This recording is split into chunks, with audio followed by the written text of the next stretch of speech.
네, 여러분 안녕하세요. 2022년 서울시 집합건물 시민 아카데미 신년 특집 대담회 시작하도록 하겠습니다. 네, 저는 한국집합건물진흥원 이사장 김영두라고 합니다. 오늘은 여러분들과 함께 관리비에 대한 회계 감사에 대해서 살펴보도록 하겠습니다. 2021년도 2월부터 시작된 집합건물 개정안에는 관리비 회계 감사 제도가 도입되었는데요. 이와 관련돼서 전문가를 모시고 이야기를 나눠보도록 하겠습니다. 오늘 대담회에 참석해 주신 전문가 소개해 드리도록 하겠습니다. 네, 오늘 참석해 주신 전문가분은 최준호 공인회계사이십니다. 최준호 회계사님께서는 청석세무회계사무소에 근무하고 계십니다. 네, 안녕하세요. 예, 안녕하십니까. 공인회계사 최준호라고 합니다. 네, 반갑습니다. 오늘 저 회계사님 모시고 집합건물의 회계 감사 제도에 대해서 좀 자세히 살펴보도록 하겠습니다. 네. 네, 먼저 그 2021년도에 시행된 개정된 집합건물법에는 이제 회계 감사 제도를 도입하고 있었습니다. 예전부터 그 회계 감사 제도의 도입에 대해서 많은 시민들의 요구가 있었는데요. 어쨌든 뭐 그 제도가 도입되었으니까 참 다행이라고 생각됩니다. 이 회계 감사 제도에 대해서 한번 좀 간단하게 소개해 주시죠. 예, 일단 쉽게 생각을 해보면은 이제 법령에서는 전유 부분이라고 얘기를 하는데 우리가 일상적으로 세대수라고 표현하는 뭐 오피스텔이나 집합건물 세대수 150개 이상인 건물을 대상으로 회계감사가 시행이 된다고 생각하시면 가장 쉬울 텐데요. 150개가 넘는다고 해서 전부 다 회계감사 대상이 되는 건 아니고요. 직전 연도를 기준으로, 그러니까 감사 대상이 되는 이전 한 해 전 거를 기준으로 연간 관리비가 3억 이상이거나 아니면은 수선 적립금, 법에서는 수선 적립금이라고 표현을 하고 있는데 아마 실무에서는 장기 수선 충당금이라는 용어가 더 좀 익숙하실 수 있습니다. 그 적립금이 3억 이상인 건물을 대상으로 의무적으로 회계 감사를 받도록 그렇게 이제 시행이 되었습니다.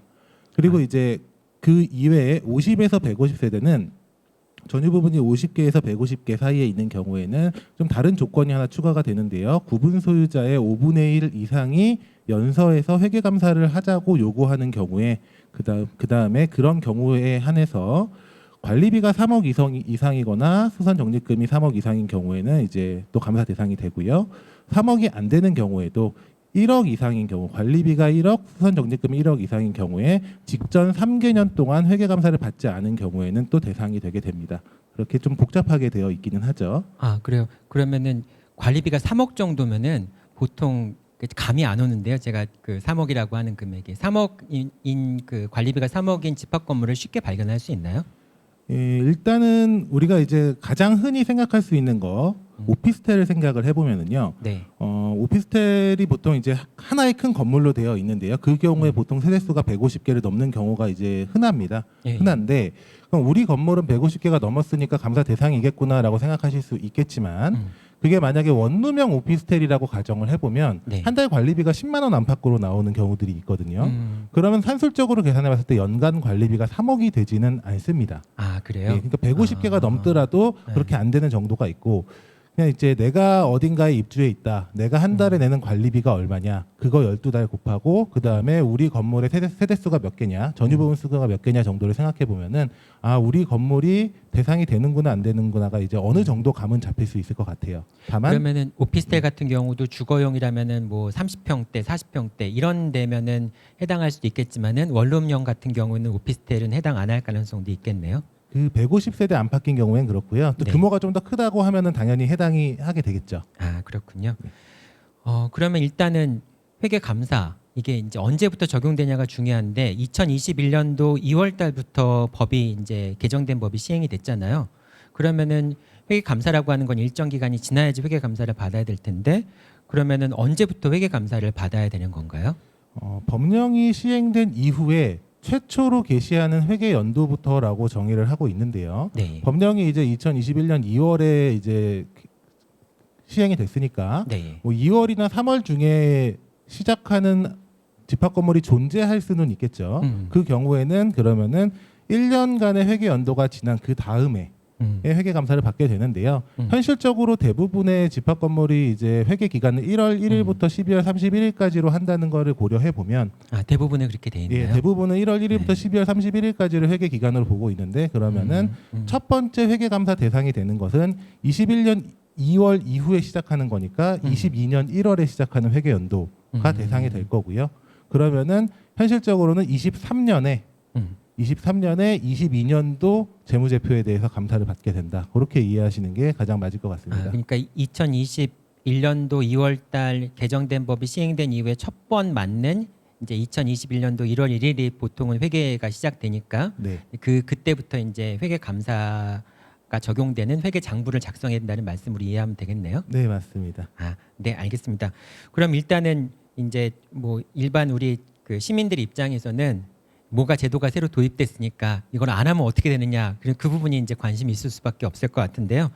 회계 감사 안 받으면 어떻게 돼요? 회계 감사를 안 받으면은 이제 과태료를 맞게 될 것 같습니다. 뭐 지금 과태료는 500만 원 이하라고 규정이 돼 있기 때문에 실무적으로 도입 첫 해인 걸 고려했을 때 실제로 500만 원의 과태료를 맞게 될지는 잘 모르겠는데 네. 아무래도 의무적으로 감사를 받게끔 했기 때문에 감사를 받지 않은 곳은 적어도 어느 정도의 행정 제재는 있지 않을까라고 예상해 볼 수 있을 것 같습니다. 그 참고로 이제 회계사님은 아파트 쪽도 회계 감사하실 거 아니에요? 네. 아파트 쪽은 그 받아야 되는 공동주택 같은 경우는 100% 받나요? 100%인지는 제가 확신은 못 하겠는데 그렇죠? 예. 일반적으로 아파트는 다 받는다고 보시면 될 것 같습니다. 그리고 또 아파트는 그 감사 보고서에 대한 공개 의무까지 있고 그게 집계가 되는 걸로 봐서는 대부분의 아파트는 다 받고 있고 정말 예외적으로 무슨 사정이 있어서 안 받는 아파트가 뭐 없지는 않을 것 같습니다. 모집단이 네. 워낙 크니까. 집합 건물 같은 경우는 사실은 관청에서 이제 관리인 선임 신고 제도가 작년부터 도입이 됐어요. 그런데 이제 관리단이 구성 안 돼 있는 경우도 상당히 많아서 회계 감사를 안 받는 그런 게 많지 않을까라는 우려가 되는데, 네, 그래서 공동주택 관련 부분 여쭤봤습니다. 네, 그럼 일단은 뭐 회계 감사를 받았다라고 한다면은 네. 그 회계 감사를 받은 걸로 끝나는 건지, 아니면 입주민들도 그 회계 감사 결과를 알 수 있는 건지, 입주민들도 좀 그걸 알아야 되지 않을까요? 예, 일단은 입주민들한테 입주민이라고 표현을 하셨는데 이제 구분 소유자 혹은 네. 점유자라고 표현을 많이 하는데요. 구분 소유자 및 점유자한테 서면으로 보고할 의무를 가지게 됩니다. 그 역시 그 보고 의무를 위반했을 경우에는 또 과태료를 맞기 때문에 회계 감사를 수행을 했다라고 하면은 입주해 계시는 분이 본인이 관심이 없지 않는 이상은 그 감사 보고서에 접근하는 게 어렵지는 않을 거라고 생각이 됩니다. 알겠습니다. 네, 그 회계감사 제도가 도입된 거에 대한 법적인 내용들을 조금 우리 회계사님과 같이 살펴보았습니다. 이제 회계감사 제도에 대해서 좀 구체적인 내용들을 한번 살펴보고 싶은데요. 회계감사에 대해서는 이제 예전부터 요청이 많았어요. 왜 아파트 같은 경우에는 회계감사를 하는데 집합건물법은 회계감사를 하지 않냐? 이걸 이렇게 되니까 집합건물법에 비리가 많은 거 아니냐? 뭐 이제 그런 얘기들이 많이 있어서 이제 그 제도가 집합건물법 내에 들어왔고, 그리고 이제 그 평상시에 이제 이 비리 같은 걸 많이 경험하셨던 분들 입장에서는 회계감사 제도가 되게 긍정적이다라고 평가를 하시는 부분도 있는데요. 근데 제가 말씀들을 들어보면은 공동주택 회계감사가 마치 좀 형식적으로 이루어지는 측면도 있다, 뭐 이런 말씀을 하시는 분들도 있고, 회계감사 제도 자체가 그렇게 뭐 그 비리를 막아내는 데 있어서 무슨 뭐 그것만 하면은 다 비리가 막아진다 이런 건 아니라고 말씀하시는 분들도 많은 것 같아요. 그러니까 회계감사 제도에 대해서 회의적인 분들도 많으신 것 같은데, 회계감사 제도가 도입되면 관리비가 투명하게 산정이 되고 비리가 줄어들까요? 일단은 회계 감사라는 제도에 대한 오해 때문에 질문하시는 분도 이제 그런 오해가 담긴 질문을 저한테 주신 건데요. 네. 우리가 일반적으로 감사라는 표현을 할 때는 저 사람이 뭘 잘했는지 잘못했는지를 밝혀서 네. 너 이거 잘못했다 네. 라고 이렇게 찾아주기를 바라는 경향이 있죠. 실제로 감사라는 용어는 좀 그런 느낌이 있고요. 근데 회계 감사라고 하는 건 그거하고는 좀 다릅니다. 극단적으로 예를 들어서 우리가 집합 건물에서 비리가 많다라고 생각하는 이유는 내가 낸 관리비가 내가 모르는 데 쓰인다거나 내가 내지 않아야 될 관리비가 지금 집행이 되고 있다라고 생각을 하시는 부분인 건데, 그럼 회계사가 그 집행 내역을 봤을 때 이게 입주민의 동의를 구한 건지 동의를 구하지 않은 건지 합의가 된 건지 합의가 되지 않은 건지를 판단할 수는 없습니다. 그래요. 그러면은 그냥 마음대로 막 집행해도 어쨌든 회계 장부 속에는 그렇게 기재가 되는 건데 그걸 알 수는 없는 거예요. 그러니까 이제 그 의도를 파악하는 게 아니고 회계 감사라고 하는 거는 쓴 것을 쓰지 않았다고 속인다거나 들어온 돈을 들어오지 않았다고 속인다거나 하는 말 그대로 회계 처리에 대한 감사를 하는 거고요. 그 회계 감사가 적정이라는 의미는 부정과 비리가 없다는 게 아니고 쓴 돈이 정확하게 장부에 기재됐다. 이것은 무엇을 의미하는 거냐면은 예를 들어서 어떤 집합 건물에서 구분 소유자한테 걷어서 집행해야 되는 돈을 세입자한테 걷어서 집행을 했다. 그럼 세입자한테 걷어서 집행했다라고 적어 놓으면 감사는 적정입니다. 그리고 감사 보고서가 공개가 되겠죠. 그럼 입주민들이 그걸 보고 이 돈이 왜 이렇게 집행이 됐지라고 하는 문제 제기를 하셔야 되는 겁니다. 아, 감사 의견은 적정으로 나오고요. 네. 그러니까 감사 의견이 이 사람이 잘못했다 잘했다라기보다 이 사람이 한 행동을 투명하게 공개한다라는 데 초점이 있는 거고요. 공개된 자료를 가지고 잘잘못의 판단은 이해관계자라고 흔히 얘기를 하는데요. 입주민이 되겠죠. 그 정보 이용자 또는 이해관계자라고 표현을 하는데요. 그 분들이 내려야 될 판단이라고 생각이 됩니다. 예를 들어서 집합 건물에서 가장 문제가 됐던 부분은 내가 낸 관리비가 어디에 쓰이는지 모르기 때문에 문제 제기를 할 수 없었다라는 게 가장 큰 문제로 저는 인식을 하고 있었는데요. 네. 감사를 받아서 적정 의견을 받았지만 그 감사 보고서를 봤더니 내가 낸 관리비로 지하 주차장을 보수했다거나 내가 낸 관리비로 주차 차단기를 설치했다거나 그러면 세입자 입장에서는 구분 소유자가 낼 돈을 왜 내 돈으로 썼냐? 라는 문제 제기를 할 수 있는데 그 사실이 감사 보고서에 나올 수 있다. 그런 의미로 이제 받아들여야 되는 거지. 적정 의견이기 때문에 관리를 잘했다. 부정과 비리가 없다라는 뜻이 아니라는 겁니다. 부정과 비리가 있는 경우에는 보통 그것을 숨기기 위해서 회계를 조작하게 되는데 그 경우에는 적정 의견이 안 나오겠죠. 그런데 그 부정과 비리를 그대로 회계에 반영을 하면은 감사 보고서는 오히려 적정이 나올 수 있는 겁니다. 그러면은 회계 감사를 받았다고 이제 적정 의견이 나왔다고 모든 게 다 투명하게 집행이 되고 깔끔한 게 아니라 거기서부터 이제 출발이 되는 거예요. 이게 과연 업무가 제대로 이루어졌는지를 거기서부터 출발점을 삼아야 되는 거예요. 예, 그게 맞죠. 실제로 동일한 지출이 있다고 해도 A라는 집합 건물은 모든 입주민이 동의해서 현관을 바꿨어요. 그럼 그 현관에 대한 지출이 관리비로 부과된 게 너무 정당하잖아요. 근데 B라는 건물에서는 이건 세입자가 낼 게 아닌데 왜 바꾸냐라고 입주민들이 생각할 수도 있겠죠. 네. 근데 동일한 사건에 대해서 그럼 회계사가 A에선 적정을 주고 B에서는 한정을 준다. 이게 불가능한 거죠, 물리적으로. 다만 이것을 숨겼을 경우에는 이것을 문을 고쳤는데 다른 데 썼다고 할 경우에는 이건 말 그대로 사실과 다른 장부가 작성이 된 거잖아요. 회계사가 감사하는 영역은 이 부분이라고 생각하시면 될 것 같습니다. 그러니까 이게 회계 감사 제도가 도입됐다고 해서 모든 게 다 해결되는 게 아니고 그걸 보고 이제 입주민들이 비로소 우리 관리비가 제대로 써지고 있는지 그런 거를 다시 한번 또 확인해야 되는 절차가 필요한 거겠네요. 그러니까. 네, 그게 맞습니다. 그러면은 공동주택 같은 경우에는 이제 집합 건물 분야에서 회계 감사 제도가 들어온 이유가 공동주택 부분에서는 진작부터 하고 있었잖아요. 이제 그걸 보고서 이제 그 공동주택처럼 투명하게 관리가 되려면은 회계 감사 제도가 들어야 된다라는 주장들을 많이 하신 것 때문에 이게 이제 법 개정이 이루어졌는데 실제로 공동주택 부분에서는 회계 감사 제도가 도입됨에 따라서 관리비가 투명하게 집행되고 그러고 있나요? 모든 관리비가 투명하게 집행된다, 혹은 비리가 척결됐다 이렇게 말하기는 좀 어려울 텐데요. 제가 실무에서 경험한 바에 의하면 비리를 저희가 잡아낼 수는 없는데 비리가 있을 법한 사건들이 존재할 수 있잖아요. 네, 예를 그렇죠. 들면 예. 공동주택 같은 경우에는 300만 원 이상의 공급가액을 가진 공사나 용역 같은 경우에는 입찰을 해야 됩니다. 규정이 그렇게 되어 있는데 입찰을 안 했다고 해서 비리는 아니에요. 네. 행정 미스일 수도 있겠죠. 네. 하지만 비리가 존재한다면 입찰을 해서 하기는 좀 쉽지 않겠죠. 그렇죠. 네. 근데 법정 감사가 도입되기 이전에는 입찰을 안 하는 경우가 굉장히 많이 발견이 됐었습니다. 실제로 제재가 들어간다거나 할 만한 요인이 별로 없으니까. 그래서 법정 감사가 도입이 됐다는 것만으로도 그런 것들이 감사 보고서에 기재가 될 것이고, 그러면 실제로 그냥 단순 오류일지라도 입주민 입장에서 감사 보고서를 봤을 때 그런 사실을 부정이나 비리로 오해할 수도 있고요, 의심할 수도 있고요. 그런 관점에서 보면은 겉으로도 이제 흔히 표가 났던 그런 행위들은 요즘에는 거의 찾아보기 힘듭니다. 소위 말하는 규정은 대부분 지키려고 많이 노력을 하신다는 거죠.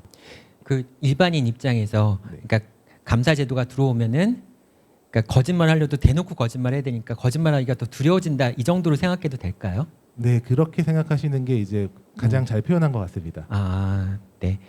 그러면은 공동주택 부분에서 회계감사제도가 들어왔는데 제가 들을 때는 뭐 이제 저희가 이제 집합건물 분야에서 들어올 때 논의 여러 가지 사항들이 있는데 이걸 누가 선정하냐 이 문제가 상당히 되게 많았던 것 같아요. 이거를 그러니까 사실 감사 받는 사람이 회계 감사 받는 사람이 감사인을 선정하면은 그러면은 그 감사가 제대로 이루어질까 그런 걱정도 있고 또 한편으로는 그렇다고 누군가 감사를 선정해 주는 것도 좀 적절하지 않다는 얘기도 있고 이제 여러 가지 문제점들이 있을 수도 있을 것 같은데 회계 감사 제도가 바람직한 제도임에도 불구하고 공동주택 부분에서는 회계 감사 제도와 관련해서 어떤 문제들이 제기되고 있나요? 회계 감사가 이제 형식적으로 이루어진다는 얘기를 앞서서 하셨었는데 예. 가장 큰 원인이 방금 말씀하신 감사인 선임의 방법에 있을 것 같습니다. 물론 제가 회계사니까 좀 회계사 입장에서 얘기하는 경향도 있을 수 있는데요. 네. 방금 말씀하신 것처럼 피감사 대상의 감사인을 선정을 하게 되면 감사인이 감사를 제대로 하기가 어려워지는 피감사인의 눈치를 볼 수밖에 없는 네, 그런 그렇죠. 상황이 이제 형성이 될 수밖에 없겠죠. 예, 그런 문제도 있을 수 있고 그다음에 감사라고 하는 것도 이제 어떻게 보면 용역인데 감사를 받는 사람 입장에서는 감사를 잘하는 회계사와 감사를 잘 못하는 회계사 알 수 중에 없죠. 누구한테 감사를 받고 싶을까요? 이렇게 생각을 해보면 감사를 잘 못하는 회계사는 쉽게 적정을 줄 것이고 감사를 잘하는 회계사는 내가 잘못한 걸 잘 찾는다는 얘기잖아요.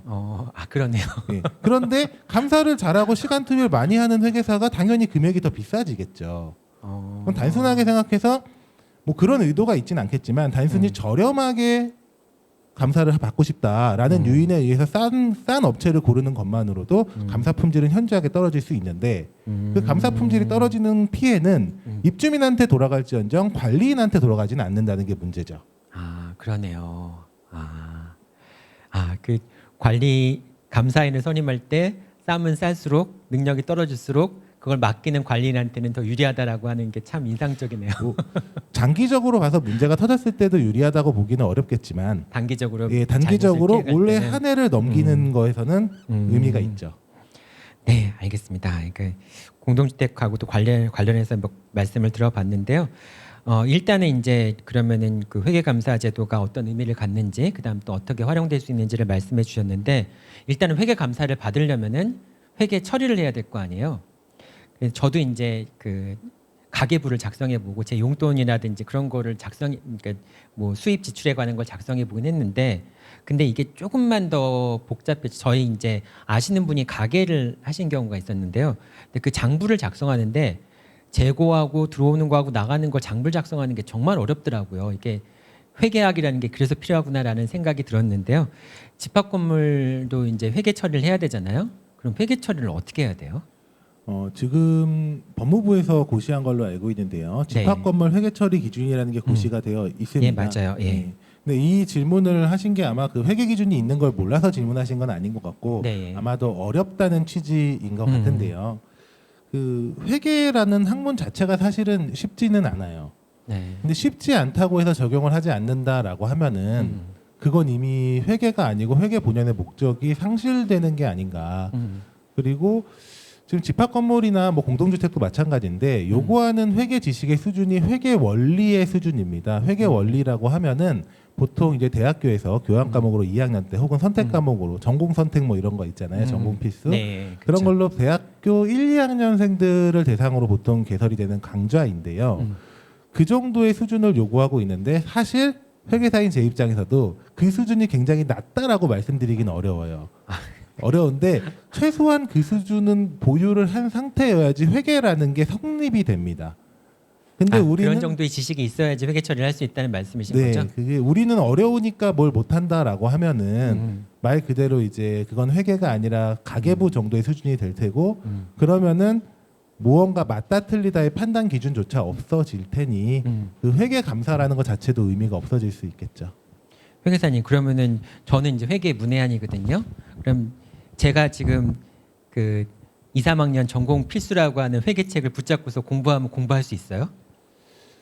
뭐 약간 목적이 다르니까 네. 그거는 이제 목적이 다르니까 이제 뭐 공부하는 거야 당연히 공부하실 수 있겠는데 이제 네. 집합 건물의 이제 정보 이용자 혹은 이해관계자라고 표현을 하겠죠. 그런 분들 입장에서 회계 원리를 공부하는 거는 사실 뭐 효율적이진 않고요. 네. 실무자들은 필요할 것 같아요. 실무자들은? 네, 회계 처리를 직접 해야 되는 사람들은 다만 입주민들 같은 경우 뭐 혹은 이제 관리단 구성원 같은 경우에는 읽을 수 있을 정도. 그 정도. 네, 읽을 수 있을 정도라고 하면 사실 그 회계라고 하는 게 뭐 제 입장에선 되게 별거 아닌 것처럼 회계 원리라고 표현을 쉬우시겠죠, 했지만 회계사님 네, 입장에서는. 그렇지만 네. 그 모든 거를 다 보지 않아도 음. 그 결과로 나온 재무제표를 읽는 것 정도는 사실 여러 군데서 그런 정보들을 얻을 수는 있거든요. 네, 그 정도는 이제 좀 알고 계셔야 사실 이해가 가능한 게 아닌가. 네. 이게 뭐 결국은 중복된 질문일 수 있을 것 같은데요. 그러니까 아까 말씀하셨던 것처럼 뭐 관리비 규모에 따라 다르지만은 150에서 150세대 같은 경우에는 입주민들이 원하면은 회계감사를 받아야 되잖아요. 네. 그럼 뭐 입주민들이 예를 들면 원하는 분들이 있어서 회계감사를 받아야 된다라고 하면은 이제 회계 장부가 작성이 됐어야 될 텐데, 근데 50에서 150 정도면은 사실 직원들을 정식으로 채용하기에는 너무 좀 규모가 작거든요. 뭐 그렇다고 그러니까 뭐 관리 업무를 하시는 분이 회계 처리까지 하려면은 그분들은 또 전문가가 아니니까 회계 처리하기가 되게 어려울 텐데, 그러면은 이런 경우에는 뭐 방법이 있어요? 현실적으로는 이제 비용이 더 발생할 수밖에 없는데요. 네. 뭐 우리가 자영업자들 같은 경우도 이제 회계 처리를 하도록 하고 있잖아요. 물론 네. 세무 신고 목적이지만 그분들도 되게 영세하거든요. 그럼 그분들은 회계를 알아서 회계 처리를 하느냐? 뭐 그러다 보니까 이제 세무 전문가나 회계 전문가한테 맡기게 되겠죠. 회계 처리하는 장부 네. 작성하는 것 자체는요. 장부 작성 자체를 맡기게 되겠죠. 아. 그리고 지금 봤을 때 이제 아파트랑 다르게 집합 건물은 좀 더 소규모가 이제 회계 감사 대상이 되다 보니까 방금 같은 말씀하신 문제가 생길 수 있는데 현실적으로는 뭐 외부 전문가의 도움을 받는 게 작은 규모에서는 가장 현실적이지 않나라고 생각을 합니다. 그러면은 회계 장부 작성 자체도 회계사님들한테 이렇게 위탁을 하는 경우들도 있어요? 네, 뭐 저희의 주업이니까요, 그게. 아, 그래요? 네. 그러면은 회계 장부 작성을 위탁하는 것과 감사를 위탁하는 것, 예를 들면 장부를 만드시는 분한테 감사까지 부탁을 드리면은 그건 좀 감사가 제대로 안 되지 않을까요? 네, 그래서 음. 그걸 이제 독립성이라고 하는데요. 네. 이제 내가 만든 장부를 내가 감사할 수는 없잖아요. 네, 그렇죠. 그게 이제 독립성 위반이라고 해서 본인이 이제 그 장부 작성에 관여한 업체나 네. 대상은 네. 회계 감사를 수임할 수 없게 되어 있습니다. 아, 그렇게 돼 법적으로. 있어요? 네. 아, 그렇구나. 그러면은 회계 장부 작성을 의뢰하려면은 그러니까 예를 들면 구분 소유자라든지 입주민들 또는 아까 말씀하셨던 자영업자들이 회계 처리에 관한 자료들을 이제 회계사님한테 드릴 거 아니에요. 그럼 그런 자료들 같은 것도 어떤 양식 같은 게 있나요? 아니면 그냥 그 양식 같은 건 없나요? 일반적으로는 이제 우리가 증빙이라고 하죠. 뭐 카드 영수증이라던가 네. 이런 것들만 있으면은 가능한 게 대부분이고요. 집합 건물 같은 경우에는 이제 아무래도 이제 의사결정을 통해서 관리비라고 하는 자금을 집행하는 기관이다 보니까 네. 거기서 좀 더 나아가서 예산이라던가 관리비 배부 내역 같은 거 그런 게 이제 추가로 좀 더 요구가 되기는 합니다. 아, 그러면은 제가 아까 되게 걱정했던 게 회계 처리 기준을 볼 줄 모르는데 관리비를 어떻게 회계 장부를 작성해야 되는지 고민이 됐었는데, 그러니까 규모가 작은 경우에는 회계 담당 직원들을 고용할 수 없는 경우에는 회계 이제 처리 관리비에 관한 지출 수입 증명 그 증빙 서류들 같은 걸 잘 모아서 회계사님한테 전달해 드리면은 부탁을 해 드리면은 거기서 이제 그 장부 작성까지 해 주신다는 말씀이신 거죠? 네, 그렇습니다. 그 비용이 뭐 천차만별이겠지만은 그렇게 막 많이 비싼가요? 아니면은 그 천차만별은 아니고요. 사실은 공동주택도 감사를 받진 않지만 뭐 꼭 감사가 아니라도 회계 처리는 거의 필수입니다. 관리비를 네. 부과하기 위해서라도. 그렇죠. 네. 그러다 보니까 실제로 작은 규모에서 직접 회계 처리를 할 수 없는 규모의 이제 공동주택이나 집합 건물에서 이미 그런 시장이 이제 존재하고요. 아, 그래요? 네. 비용은 일단 업무 난이도에 따라 좀 다르고 어디까지를 맡기느냐에 따라 다르기는 한데요. 뭐 여기서 비용 얘기해도 되는지 모르겠는데. 그러니까 뭐 대충 범위만 말씀해 주시면 될 것 같습니다. 보통 한 달에 20에서 50만 원 사이에서. 아, 그 한 매달 내야 되는 거예요? 네, 매달 보통 받습니다. 그렇구나. 네. 그러면은 이제 그 이제 제가 잘 이해 못하는 부분이 있어서 그런데 네. 보통 집합 건물 같은 경우나 공동주택 같은 경우에는 회계 처리 프로그램을 사용하는 경우가 있잖아요. 그걸 뭐 ERP 프로그램이라고 얘기를 하는데 그럼 회계 처리 프로그램을 사용하면은 그 회계 처리 프로그램 자체가 장부랑 같은 역할을 해주는 거 아닌가요? 네, 거기 자료가 들어가면은 회계 장부가 자동으로 작성되거나 그런 거라고 볼 수 있나요? 네, 맞습니다. 근데 이제 좀 조금 다른데요. 음. 거기에 자료가 들어가면은 장부가 자동으로 작성이 되는 게 아니고 네. 자료를 가지고 그 ERP에다 장부를 만드는 겁니다. 아, 그러면은 그것도 역시 일반인 입장에서는 그 ERP를 직접 사용하기 어려운 경우들도 있겠네요. 이제 작성의 가능 여부만 본다면 음. ERP를 사용해서 장부를 만드실 수 있는 경우에는 수기 장부도 만드실 수 있다라고 생각하시면 더 정확할 것 같아요. 아, 그러니까 어떻게- 아까 수기 장부를 만들지 못하시는 분들이 회계사님들한테 그 장부의 작성을 의뢰하는 거니까 그러면 회계사님들이 그 ERP 시스템에 그 자료 관리비에 관한 정보를 입력하는 것도 그런 것도 대행해 주시나요? 그런 대행의 범위 때문에 아까 제가 이제 20에서 50이라고 말씀을 드렸는데요. 네. 말 그대로 회계 장부만 작성을 하고 그 이외의 일을 전부 다 집합 건물에서 처리하는 경우가 있을 테고요. 그렇겠죠? 그다음에 관리비 산정까지 음. 이제 계산을 해서 주는 경우가 있을 테고요. 음. 뭐 그거는 이제 원하시는 범위에 따라 다르긴 한데요. 아, 그 회계사님들이 그런 업무까지 다 한꺼번에 해주시기도 해요? 당연히 가능하죠. 보통 보면은 그런 쪽만 업무를 담당하는 회계사님들이 아닌데 그런 재무 쪽만 담당하는 그런 업체들도 있는 것 같던데요. 네, 업체들도 여럿 있는 걸로 알고 있습니다.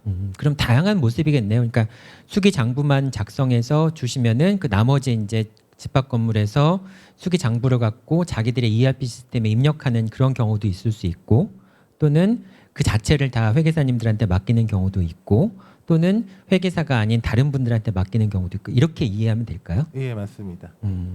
그렇네요.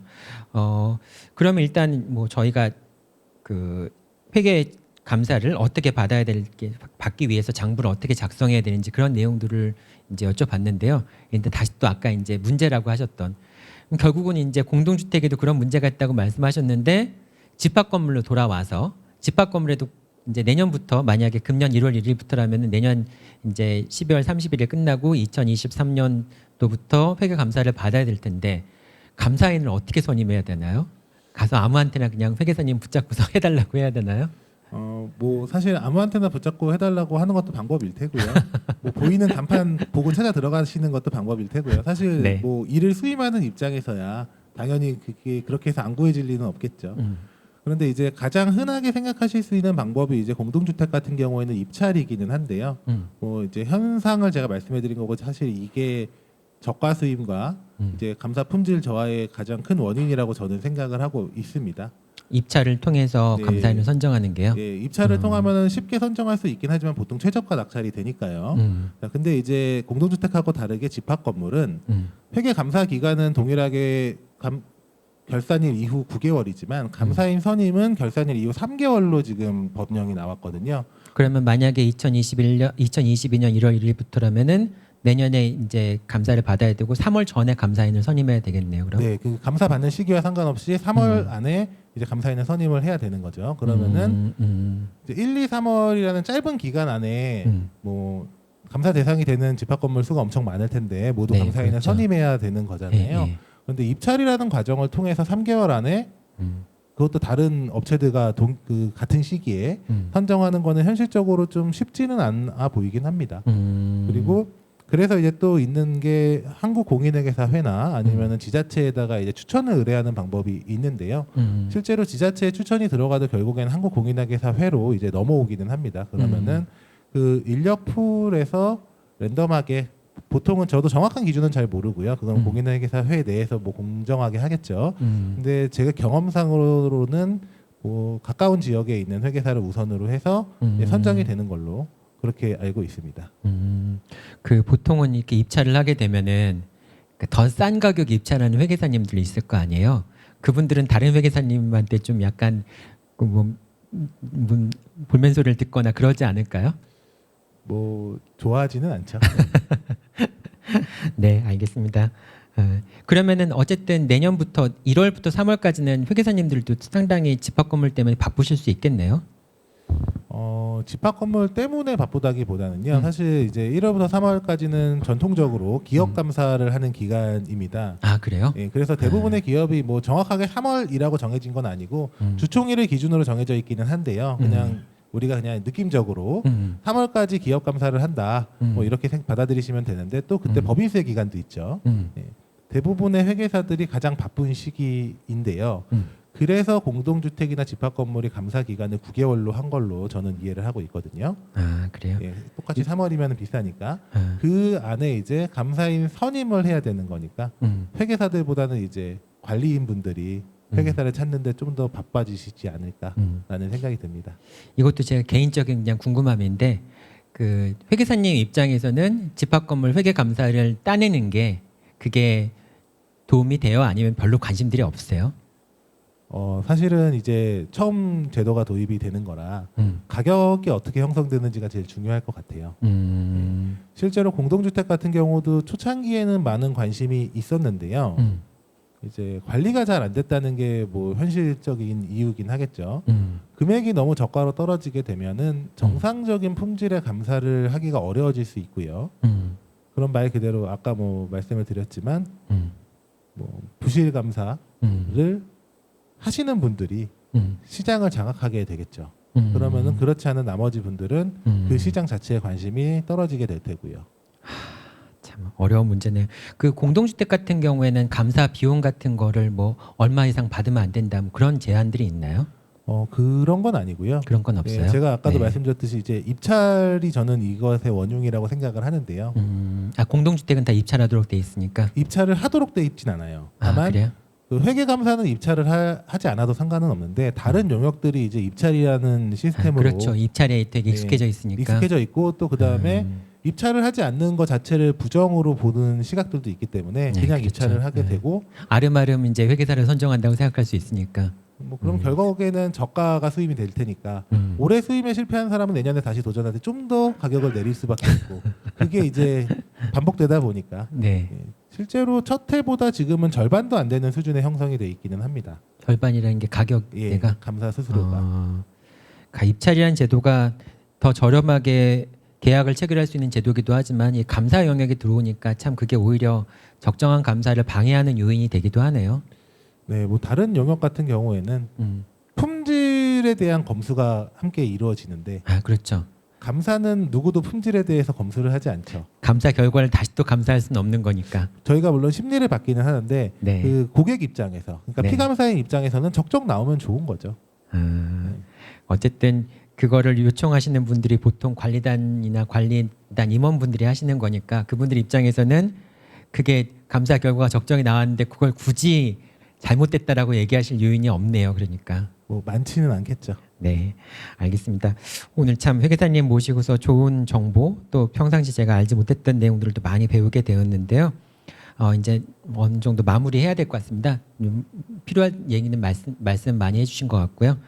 일단 그 내년부터 이제 보통 금년 1월 1일부터 회계가 시작된다고 생각한다면은 내년쯤에 이제 회계 감사를 받는 게 많이 이제 나오겠죠. 집합 건물이. 그러면은 회계 감사 결과를 아까 말씀해 주신 것처럼 입주민들한테 공개를 해 주신다고 하셨으니까. 그리고 그 회계 감사 결과 자체가 끝이 아니라 거기서부터 이제 입주민들이 참여를 해서 적절하게 관리가 이루어지고 있는지를 감사해야 된다고 말씀을 해 주셨잖아요.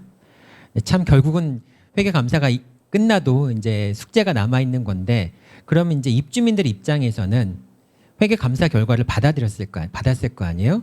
그럼 이거를 뭐가 문제인지를 봐야 될 텐데 뭐 그 공부를 하면 좋겠지만은 회계사님이 혹시 이런 점은 좀 유의해서 보면은 좋지 않을까라는 부분이 있을까요? 일단은 운영성과표라고 하는 재무제표가 있을 텐데요. 재무제표 속에 운영성과표라는 게 있어요. 네, 뭐 재무상태표, 운영성과표, 이익잉여금 처분계산서 뭐 이렇게 구성이 되는데 잠시만 그 말씀 자체도 되게 어렵네요. 네, 그러니까 근데 그렇게 몇 가지가 있는 거예요. 네, 재무제표가 몇 가지가 있는데요. 그 중에서 네. 이제 운영성과표라고 하는 게 있을 텐데요. 네. 그게 일단은 입주민들 입장에서는 딱 봤을 때 가장 이해가 쉬운 운영성과표가요? 네. 예. 그게 뭐냐면은 우리가 매월 관리비를 납부를 하잖아요. 그 네. 관리비 비목들이 이렇게 쭉 열거가 돼 있는 겁니다. 물론 비목이 조금 다를 수는 있어요. 이제 실무에서 쓰는 것과 회계 기준하고의 이제 명칭이 다를 수도 있고 한 이유 때문에 다를 수 있는데 그 항목들이 쭉 열거가 돼 있고 그 금액이 집계가 돼 있습니다. 그러면 이제 그 금액이 결국엔 전세대로 뿌려졌다는 얘기인 건데 그럼 그것을 어디에 사용했느냐라는 게 큰 대분류로 볼 수 있는 게 이제 운영성과표라고 생각을 하시면 되고요. 뭐 예를 들면은 뭐 일반 관리비의 급여가 얼마, 뭐 수당이 얼마 이런 식으로 쭉 나와 있을 겁니다. 그러면은 지금 말씀하시니 죄송한데 그게 보통 관리비 고지서에 우리가 흔히 보는 내용들하고 비슷한 내용인 것 같네요. 네, 이렇게 엄밀하게 말하면은 감사 보고서라고 하는 거는 결산서, 즉 재무제표 결산서라고 하거든요. 재무제표가 방금 말씀드린 재무상태표, 운영성과표, 잉여금 처분계산서, 그다음에 주석가지를 재무제표라고 하는데요. 네. 이 네 가지를 보통 우리가 모아서 결산서라고 말을 합니다. 집합 건물에서는 매월 결산서를 만드는 게 일반적이고요. 뭐 엄밀하게 따져서 의무가 있는 건 아니에요. 매월은 네, 예. 연간 한 번은 의무가 있고요. 근데 매월 만드는 이유는 그걸 기초로 관리비를 부과해야 되니까. 어차피 예, 그렇죠. 근데 그 결산서와 감사 보고서에 있는 결산서는 내용이 완전히 동일합니다. 다만 감사 보고서는 이 결산서가 사실이다 아니다. 아까 처음에 말씀드렸던 것처럼. 예, 그렇죠. 예. 예. 그러면 이 감사 보고서가 사실이라는 전제하에 결산서를 본다면 그 결산서 안에 이제 기재된 내용은 뭐 사실이라고 일단 믿을 수 있겠죠. 예. 그러면은 그 관점에서 매월 결산서의 내용을 보는 것도 사실은 다르지는 않습니다. 꼭 감사 보고서가 아니더라도 어떤 항목으로 쓰였는지를 보고 그 항목이 이제 대분류로 집계되어 있으니까 그 세부 내용을 모르잖아요. 그 세부 내용이 주석이라는 곳에 포함이 되어 있습니다. 근데 이 주석이라는 곳에 포함이 되어 있는 것도 필수 항목도 있지만 필수 항목이 아닌 것도 있거든요. 회계사님, 네. 예, 거기까지 들어가시면 제가 이해를 잘 못하겠고, 네. 약간 제가 일반인 입장 다시 한번 질문을 드리면은 우리가 이제 관리비 고지서를 받아 보면은 제일 관심 있는 게 난방비가 얼마다, 그 다음에 전기세가 얼마다, 뭐 여러 가지 이제 관리에 관한 비용, 인건비가 얼마다 이런 걸 보면서 우리 관리비는 왜 이렇게 비싸, 뭐 아니면 왜 이렇게 적절한가 이렇게 판단을 하잖아요. 네. 근데 그런 정보가 아까 제가 그렇게 판단하는 정보가 아까 얼핏 말씀을 들으니까. 운영 성과표에 그런 내용들이 좀 많이 겹치는 것 같은데 그렇게 이해를 해도 될까요? 조금 쉽게 설명을 다시 드릴게요. 네, 난방비나 전기료 같은 건 내가 쓴 만큼 내는 거니까 사실 거기에 대한 의문이 크지는 않을 거예요. 네, 그렇죠. 사실 수선비라던가 인건비라던가 인건비라던가 이런 부분이 더 많이 있을 텐데 그게 수선비라는 항목으로 운영성과표에 집계가 돼 있을 거고요. 주석을 찾아보면은 그 수선비의 세부 내역이 있을 겁니다. 그럼 그 세부 내역을 봤을 때 제가 비싸다고 느꼈지만 세부 내역을 봤더니 정당하게 사용했네라고 느끼면 각 사람들한테 지급된 인건비가 뭐 적절하게 다 지급됐다라고 인건비도 한다면 세부 내역을 보면은 정당하게 사용됐네라고 느끼면 넘어가시면 되는 거고 이건 너무 부당하다라고 느끼시면은 문제 제기를 하시면 되는 겁니다. 그런데 이걸 이제 명세서라고 하는데요. 그 명세서가 모든 항목에 대한 작성 의무가 있는 게 아니다 보니까 내가 궁금한 항목이 명세서가 없다. 그러면은 없는 것 자체를 문제 제기해도 됩니다. 그게 무슨 위반은 아닌데 네. 이제부터 만들자. 이 부분이 나는 궁금하다. 다음 결산부터 만들어라라고 요구를 하실 수도 있는 거죠. 다른데 뭉뚱그려서 집어넣지 말고 네. 독립된 항목으로 만들어라 그렇게 네. 요구할 수 있다는 말씀이신 네, 거죠? 그런데 네. 법이나 규정에서 정한 필수 항목은 이제 최소한으로 돼 있기 때문에 내가 궁금한 거를 첫 해 감사 받았을 때 다 알 수는 없을 수 있어요. 근데 내가 궁금한 게 없다면 그걸 문제 삼아서 우리 결산서엔 앞으로 이걸 넣자라고 하면 당연히 그 부분도 감사 대상이 되겠죠. 그러면은 이제 제가 사실은 다 이해를 못한 걸 수도 있는데 네. 지금 말씀하시는 걸 들어보면은 감사 결과가 왔을 때 제일 먼저 봐야 되는 게 운영성과표하고 그 다음에 그 주석의 세부적인 항목이 있으니까 그걸 보면은 관리비가 어떻게 쓰여졌는지는 대충 알 수 있다 이렇게 이해를 하면은 될까요? 네, 맞습니다. 그게 정확하게 이해하신 것 같습니다. 감사합니다. 그리고 한 가지만 더 여쭤볼게요. 아까 항목 말씀하셨는데 사실은 제가 이제 그 여러분들한테 질문을 받을 때 관리비가 어떻게 나오냐면 관리비 고지서에 관리비 5만 원, 사용료 5만 원 이렇게 해서 관리비가 나오는 경우가 있대요. 그러니까 내부 세부 항목 없이 그렇게 나오는 경우가 있다고 하더라고요. 그러면 사실 이 관리비가 적절한지 사용료가 적절한지 알 수 있는 방법이 없잖아요. 근데 이제 공동주택 같은 경우에는 관리비 항목들이 다 이제 법정화돼 있는 거죠. 근데 집합건물법은 그 관리비 항목들이 법정화돼 있지 않은 것 같은데 혹시 그 고시 내용 같은 것들이 뭐 그거에 따라서만 꼭 관리비 항목들을 만들어야 되는 건가요? 아니면은 그런 건 아니고요. 네.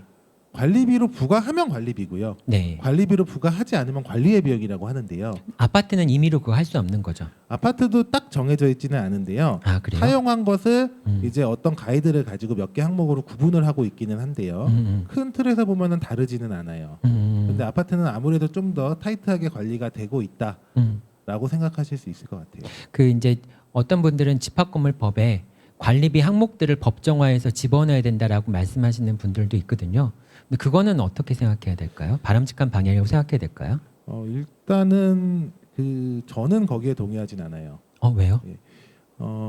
사적 자치의 영역인데 사적 자치라고 하는 거는 결국에는 우리가 돈을 모아서 어디다 쓸 것인지 결정하는 거잖아요. 집합 건물도 마찬가지고 공동주택도 마찬가지고. 네.